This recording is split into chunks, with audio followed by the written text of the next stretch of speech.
In this video, we're going to take a look at the use of equipment in BIM 360 Field. First and foremost, I'm going to navigate over to my Project Admin tab, again through that username interface, and go ahead and select in on my equipment.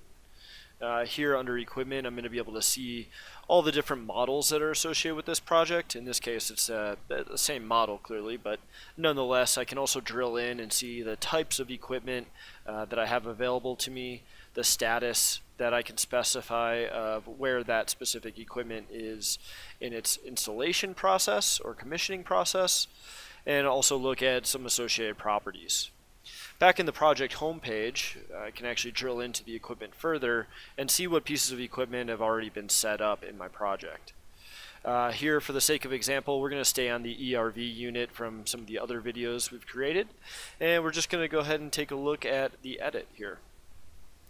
So looking at this piece of equipment, I can see things like checklists that are associated with it, any issues or tasks that are also associated with this equipment.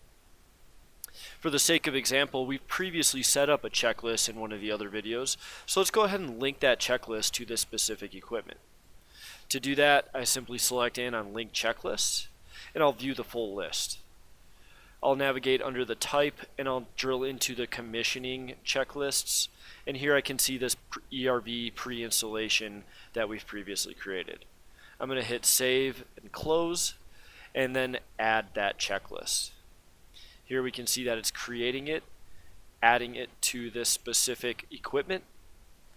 And I can further drill in and see all the items that are associated with the checklist. Here I'm just going to save and close out. And I'm also going to take a look at how we can integrate with any tasks that this specific equipment should be associated with.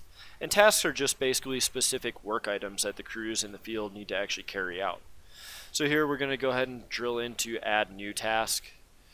And we're just going to call this New ID. We're just going to name it ERV Pre-Installation.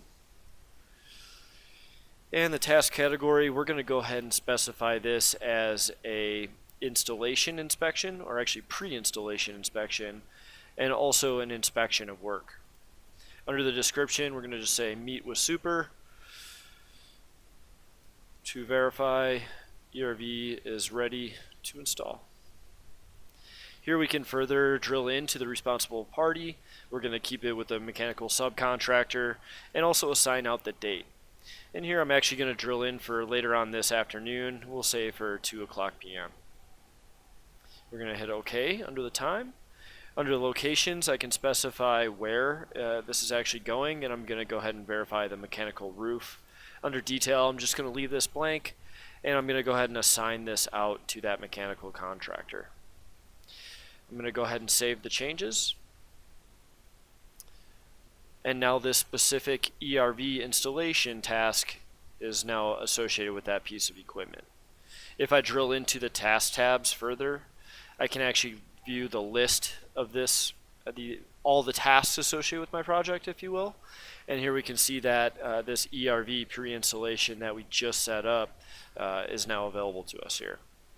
To drill in further, I can look at a month view, a week view of that specific task, or even the day. And here I can see that on this project calendar view, this task has now been created, assigned at 2 p.m., and the associated party to go ahead and carry out that view. For the sake of example, I've just kept it to myself. This is how we can link checklist items, tasks, and also equipment all within BIM 360 Field.